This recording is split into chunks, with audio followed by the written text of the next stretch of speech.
Mesdames et messieurs, bonjour, bienvenue dans ce nouveau numéro du Master Mag, un numéro proposé par les étudiants de Master 1 Histoire et Journalisme de l'Université catholique de Lille. Hélène, bonjour. Bonjour. Bonjour. Tout de suite, nous lançons ce numéro avec un sujet brûlant dans l'actualité, la grève contre la réforme des retraites. C'est parti. Bonjour, nous sommes actuellement à la porte de Paris à Lille, en cette 43e journée de mobilisation contre la réforme des retraites. Mercredi, le gouvernement s'est exprimé, reprenant une phrase de Maurice Thorez, « Il faut savoir terminer une grève ». Après plus d'un mois de manifestation, où en sont les manifestants? Nous sommes allés à leur rencontre.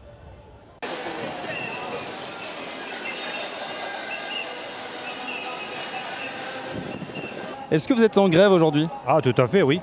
Depuis combien de temps vous l'êtes? Alors, pour moi, ça va faire la 4e journée consécutive de grève, quoi. Voilà. Donc, ça commence à peser sur le salaire, effectivement. C'est pas une chose évidente, mais on tient le coup. Vous voyez, aujourd'hui, on est un peu moins nombreux, mais on continue.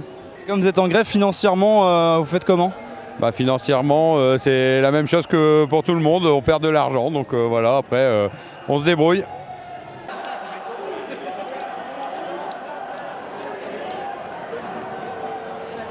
Du coup, concernant cet âge pivot, pour les personnes nées avant 1975, c'est une victoire pour vous ou non? Non, on ne peut pas dire que c'est une victoire parce que tout le monde sait que cette histoire d'âge pivot, le gouvernement et les patrons qui sont derrière, ils n'ont qu'une seule volonté, c'est de repousser l'âge de la retraite à 64 ans, à 67 ans. Est-ce qu'ils l'ont réellement retiré, l'âge pivot? Ils l'ont retiré pour les personnes qui sont nées avant 1975. Ouais, d'accord, mais là, ils nous ont demandé aussi de trouver une solution. On retire l'âge pivot, mais trouver une solution. Ça veut dire que si on ne trouve pas de solution, on va le remettre alors, en quelque sorte. Bon, voilà, j'ai tout dit. C'est pas nous, je vous l'ai dit tout à l'heure, c'est pas à nous de trouver une solution. C'est bien à eux de trouver une solution.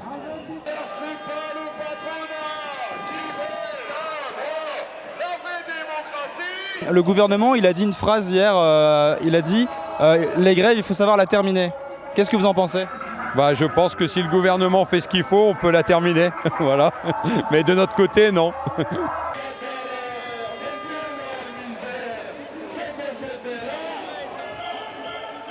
Selon les syndicats, le bras de fer n'est pas fini. Malgré certains actes du gouvernement, ça ne fait pas l'unanimité. Ils ne s'arrêteront que lorsque la réforme pour les retraites sera retirée. Alors on accueille tout de suite Romain qui a assisté aux manifestations hier. Bonjour Romain. Bonjour. Donc vous avez également assisté aux manifestations du 5 décembre. Est-ce que personnellement vous avez eu l'impression d'un mouvement qui s'essouffle? Oui, il s'essouffle clairement, il y avait beaucoup moins de monde. Ça fait un mois qu'ils sont dans la rue, on est au 43e jour. Du coup ils essayent de rester dans la rue. En fait ils ne manifestent pas tous ensemble, c'est-à-dire qu'il y en a qui manifestent pendant que d'autres vont travailler. Ils se relaient. Ils se relaient, exactement. D'accord. Et justement, après 43 jours, comment font-ils pour tenir moralement et financièrement? Alors financièrement, justement, ils expliquaient, ils ont du mal.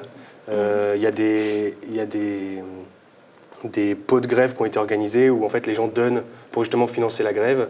Et sinon, on a rencontré quelqu'un, donc c'était le secrétaire syndical de Toyota, mais j'ai peur de dire une bêtise. En gros, lui, ce qu'il fait, c'est qu'il se lève très tôt le matin, il va au travail très tôt, vers 4h, comme ça, vers 15h, il a fini sa journée, et il peut manifester jusqu'à 17h. Donc en fait, ils s'organisent, mais c'est compliqué, ils ont perdu beaucoup de... Et moralement, comment était l'atmosphère? Moralement, ils sont de moins en moins nombreux, donc ils tiennent, pour l'instant, ils tiennent. D'accord, voilà. Merci beaucoup Romain. Après la France, c'est l'Australie qui est en proie à de gigantesques feux depuis septembre. Manon Seren et Lola Mayeux ont voulu s'intéresser à l'aide qu'apportent les Français alors que les dons affluent mondialement. C'est un reportage de Manon Seren et Lola Mayeux. Alors que depuis le mois de septembre, les incendies ne cessent de grandir en Australie, que sont prêts à faire les Français pour aider le pays face à cette catastrophe naturelle? À l'image des stars qui incitent à faire des dons, les Français sont-ils prêts à participer? À Lille, nous les avons interrogés. J'aurais pu le faire si j'avais les moyens, mais je le fais pas parce que je suis étudiante et que j'ai pas les moyens de le faire. Je sais pas qui pourrait être reversé les dons aux pompiers peut-être. Et si le don se faisait autrement que par un chèque directement, un don reversé suite à un certain achat ou l'investissement dans un vêtement issu d'une collection spéciale? Ça me sensibiliserait si je suis sûre que mon don va au bon endroit. Ces deux idées sont en fait celles de deux entreprises basées dans la région lilloise touchées par les événements. Elles ont proposé un don à leur façon.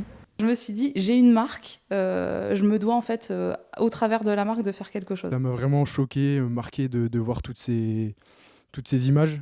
Quand on a vraiment commencé à parler de l'Australie, j'ai cherché un moyen de contribuer et d'aider.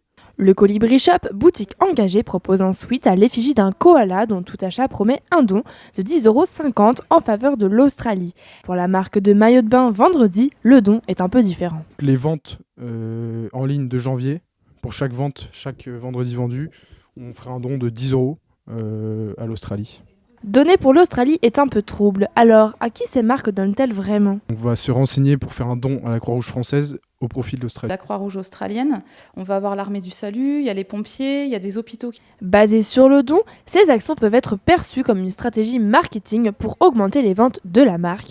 Alors, coup de communication ou véritable action ? Ces gens qui vont aller créer la polémique, c'est pour augmenter les ventes, machin, mais j'aurais pu très bien ne pas le faire. Il faut savoir que je fais vraiment des toutes petites marges, et justement parce que je suis dans la sensibilisation à l'environnement, ça peut être un coup de communication, mais je pense qu'il n'est pas néfaste. Malgré ces initiatives, les Français semblent rester timides face aux promesses de dons. Serait-ce l'impact d'un faible traitement médiatique quant aux événements ? Globalement, ces événements ont été assez occultés. En regard de l'actualité très franco-française. Il y a un précédent relativement récent, c'est notamment le tsunami de l'océan Indien en 2004. Le traitement médiatique a été centré, je dirais, pendant quasiment 2 semaines sur cet événement. D'autres actualités étaient moins fortes. Il y a eu un retentissement très important et une couverture médiatique très importante à ce moment-là. Les dons ont afflué au point que certaines associations ont dû mettre un terme à l'afflux de dons. Malgré les initiatives prises par certaines entreprises lilloises, la promesse de dons semble encore faible en France, et plus précisément à Lille. Serait-ce le résultat d'un traitement médiatique moindre ? Il est probable que la riche actualité française en soit une conséquence. Une chose est sûre, lorsqu'il est question de donner, les Français semblent privilégier l'achat accompagné d'un don plutôt que le chèque brut. Donner oui, mais avec un retour matériel, cela apparaît plus facile. Manon Sereine, bonjour. Bonjour. Vous êtes l'auteur de ce reportage. Alors, première question, malgré les actions, est-ce que les gens donnent-ils suffisamment pour contribuer à éteindre les feux en Australie ? Alors en termes d'argent, il n'y a pas vraiment de dons qui ont été faits. On constate surtout que ce sont des actions qui se font par le biais de, par exemple, on achète un t-shirt et 10 € est reversé à telle ou telle fondation. C'est comme ça que se font les dons. Mais autrement, par rapport à d'autres catastrophes naturelles qu'on a pu connaître dans le monde, on remarque quand même que le don au niveau international est assez faible. D'accord. Et alors pour la France, est-ce que vous avez une explication par rapport au faible pourcentage de dons qui sont donnés par rapport à la totalité ? Oui. Alors déjà, au niveau du traitement médiatique, que ce soit sur les médias classiques, à la télévision ou à la radio, tout ça, on a observé quand même que le traitement médiatique était assez faible et donc forcément ça influe sur les dons. Par contre, c'est vrai que sur les réseaux sociaux,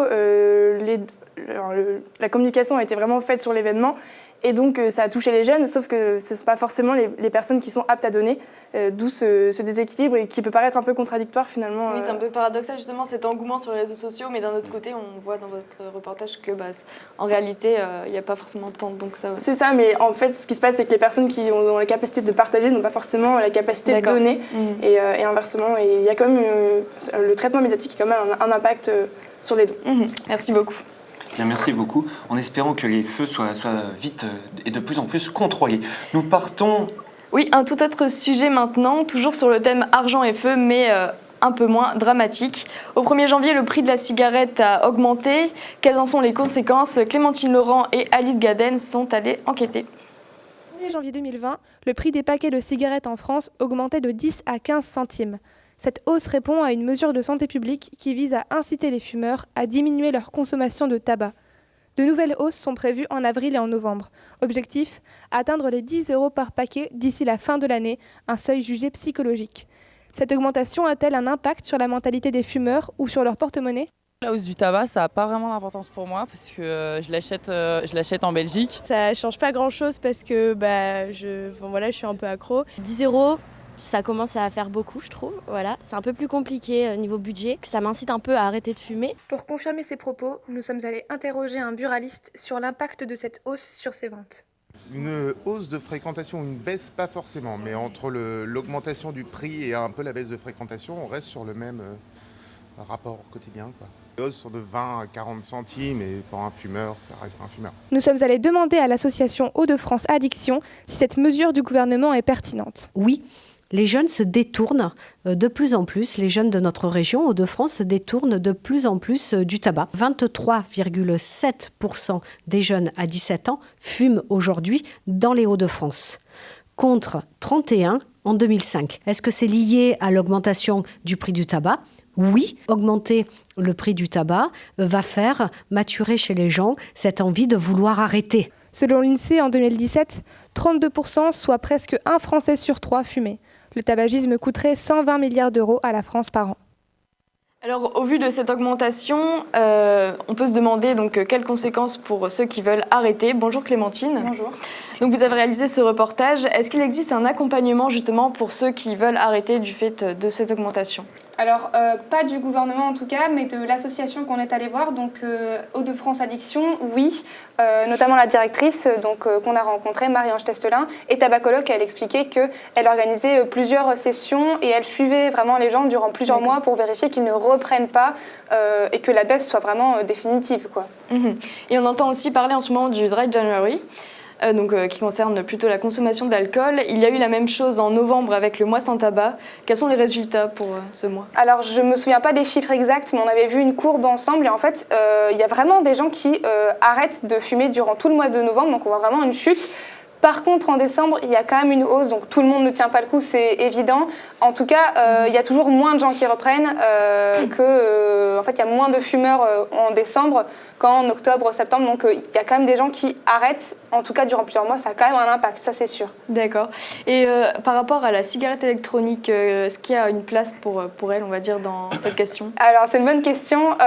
Marie-Ange Tesselin m'avait expliqué qu'en fait, elle utilise beaucoup en tant que tabacologue la cigarette électronique pour arrêter de fumer, donc pour vraiment diminuer la consommation de tabac, etc. Par contre, ce qu'elle déplore vraiment, c'est le fait que les entreprises l'utilisent comme porte d'entrée dans le tabac et pas comme porte de sortie, notamment chez les jeunes, les pimper un petit peu pour donner envie de fumer et pas pour arrêter en fait. Donc l'intérêt de base est un peu modifié. Tout à fait. D'accord. Merci beaucoup Clémentine. Merci beaucoup. Et puisqu'on parle de cigarettes, direction la Belgique, où Flore Lheureux et Océane Blin se sont rendus au Salon de l'Automobile de Bruxelles pour une petite enquête sur les automobiles hybrides et électriques. Vendredi 10 janvier dernier se tenait à Bruxelles le Salon de l'Auto. L'événement qui rassemble les professionnels de l'automobile a permis de partager les nouveautés à venir, des concepts originaux, mais aussi à certains de faire leur shopping. Mais la vraie question est la suivante. Quelle est la place de l'électrique et de l'hybride dans le secteur ? En tant que futur ingénieur en conception mécanique, je trouve qu'il est important de se rendre dans des salons pour se tenir informé des prochaines nouveautés dans le domaine de l'automobile que pouvaient offrir les constructeurs. Pour ce qui est de l'événement, il regroupait environ une vingtaine de grands constructeurs, tels que PSA, Mercedes ou BMW pour ne citer que. Chaque marque a présenté son concept car, plus ou moins innovant, plus ou moins inspiré par la technologie du futur qui est l'électrique. La plupart des constructeurs ont présenté des modèles qu'ils ont aussi bien déclinés de manière thermique que des manières électriques, tel qu'Opel qui a présenté sa Corsa et sa Corsa i, Corsa électrique. Question budget, les prix de lancement sont tellement élevés que ça peut faire peur à certains. Pourtant, il y a de plus en plus de personnes intéressées par l'électrique. On voyait beaucoup de commerciaux enseigner des personnes qui voulaient passer à l'électrique, sûrement pour une question environnementale ou une question de coût ou d'investissement. J'ai été vachement impressionné par le stand de Tesla, qui n'a pas présenté son dernier modèle Cybertruck, malheureusement. Mais beaucoup de monde était présent et beaucoup de personnes voulaient des renseignements sur les modèles tels que la modèle X, la modèle S. Je pense que l'électrique est une technologie d'avenir. Le souci étant que les batteries sont vachement lourdes, alourdissent beaucoup la voiture et offrent trop peu d'autonomie, même si beaucoup d'efforts ont été faits dans les recherches par rapport à cela. Une chose est sûre, même si la prise de conscience est réelle et commune, le tout à l'électrique, ce n'est pas pour tout de suite. Alors de retour en plateau avec Flore. Flore, bonjour. Bonjour. Alors Flore, on a vu, il y a un certain paradoxe dans ce reportage, c'est que les voitures électriques et hybrides prennent de plus en plus de place chez les constructeurs, comme le salon aussi l'a démontré, mais on en voit peu dans les rues encore. Comment ça s'explique ? Alors en fait, la raison est simple, c'est par rapport au prix, comme on peut voir dans le reportage rapidement. C'est vrai que c'est une vraie barrière par rapport justement à certains usagers qui préfèrent utiliser des voitures moins chères, donc forcément pas hybrides, pas électriques, pardon, et encore moins hybrides, vu que c'est encore un autre tarif. Donc c'est pour ça qu'on n'en voit pas spécialement encore, même si ça prend beaucoup plus d'ampleur dans le salon, comme vous venez de le dire. D'accord. Et au niveau des chiffres, par rapport à une voiture thermique normale, c'est le double, le triple? Ça dépend des modèles après. Mais pour effectivement les modèles qu'on a vus, ça peut monter aux alentours de 40 000 euros pour un monospace, dirons-nous. Donc ça peut varier. D'accord. Et alors, dans le cas du salon, j'imagine que vous avez pu discuter avec des constructeurs. Est-ce qu'eux pensent vraiment qu'il y a un créneau très très concret à occuper pour l'avenir dans la vente? Ça dépend des constructeurs, là encore. Et effectivement, c'est quelque chose qui va arriver par la suite, mais ça reste encore très primaire, on va dire, pour l'instant. D'accord. Parce que je crois qu'il y avait même un constructeur qui vous disait qu'à choisir, il ne saurait pas encore quoi choisir entre une thermique et une électrique, c'est bien ça? Oui, c'est ça, il choisirait une thermique, effectivement, par rapport justement aux sensations que le moteur peut apporter par rapport à un moteur hybride qui ne fait justement pas de bruit, par exemple. D'accord. Eh bien, merci beaucoup, Flore. Merci. Et pour terminer ce Master Mag, Nathan Bricou, Clément Maillard et Hélène de Castecker sont allés enquêter pour savoir si les bars allaient supprimer les chauffages sur les terrasses. Donc c'est un débat en ce moment important en France. Dans un contexte où les questions climatiques prennent de plus en plus de place dans la vie quotidienne, la ville de Rennes a décidé l'interdiction des terrasses chauffées. Nous nous sommes rendus dans le centre de l'île où 30 terrasses sont chauffées. Jacques Richir, adjoint à la mairie, a déclaré que beaucoup de ces établissements ont bâti leur équilibre économique sur ces mêmes terrasses, y réalisant même parfois plus de 50% de leur chiffre d'affaires.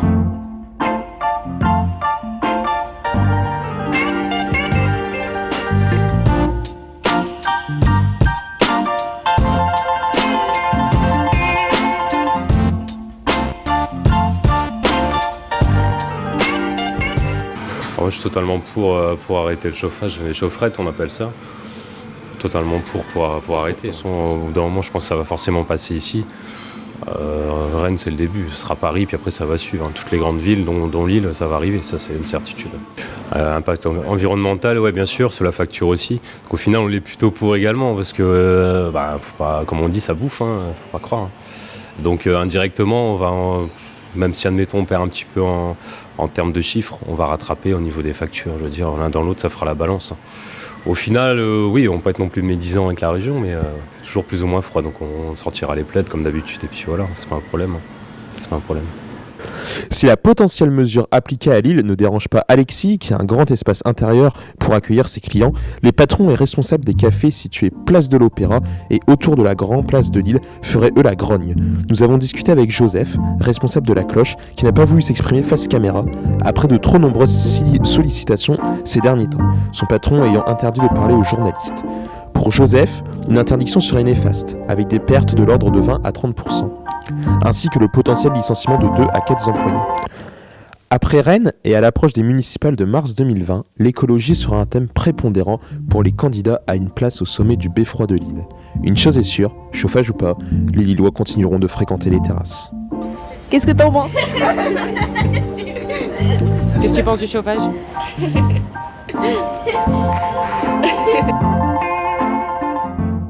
Nathan Bricou, bonjour. Bonjour Clément Maillard. Alors, il semble que vous avez éprouvé quelques difficultés pour faire le reportage, et notamment pour avoir le témoignage face caméra de certains patrons d'établissements et de bars. En fait, comme vous avez pu le dire, c'est vraiment les employés, eux, étaient plutôt intéressés à l'idée de nous parler. C'est surtout les directives venant d'en haut où ils ne pouvaient pas vraiment s'exprimer, étant donné que, peut-être par peur de représailles avec la mairie, je ne sais pas, mais en tout cas, c'est vrai que c'était très compliqué de trouver des vrais témoignages pour le reportage. D'accord, donc autour de l'image, peut-être de s'exposer à la vinticide climatique actuelle, d'être bien dans les clous de l'écologie, c'est peut-être ça aussi? Peut-être, mais il a été intéressant, comme on peut le voir dans le reportage, que certaines... en fait, à Rennes, ça a été interdit parce que c'était au gaz, alors qu'à Lille, elles sont toutes électriques. Donc, de ce fait, on a eu plusieurs avis divergents, et c'est ça qui est intéressant de noter dans Lille, notamment, qu'il y en a certains qui sont pour et certains qui sont contre le maintien du chauffage dans les terrasses. D'accord, et entre ceux qui sont pour et ceux qui sont contre, ce sont principalement ceux qui font leur chiffre d'affaires en terrasse, c'est bien ça? C'est bien ça. Donc, le témoignage qu'on a notamment dans le reportage, lui, il a dit que ça ne l'impacterait pas au niveau de son chiffre d'affaires, alors que d'autres diront que c'est inutile de supprimer, notamment quand on voit des magasins par exemple qui laissent la nuit allumer leur lumière, ça fait aussi de la consommation électrique, donc comme c'est électrique, certains ne voient pas la nécessité de les supprimer, alors que d'autres estiment que ça leur serait pas très nécessaire. Mais pourtant, certains, ça leur enlève 20 à 30% de chiffre d'affaires. Et Jacques Richir, l'adjoint à la mairie, a même estimé que ça pouvait s'élever jusqu'à 50% de chiffre d'affaires de perte. Donc, et des licenciements aussi, c'est bien ça. 2 à 3 licenciements par bar, comme on a pu le voir aussi, comme on a pu recueillir certains témoignages qui nous disaient ça. Donc, eh bien, on verra ce que l'avenir donne par rapport à une potentielle interdiction dans une période municipale bientôt. Merci beaucoup Nathan Bricou. Merci beaucoup. Merci Nathan Bricou, c'est la fin de ce Master Mag. On se retrouve la semaine prochaine pour une autre émission. Merci de nous avoir suivis.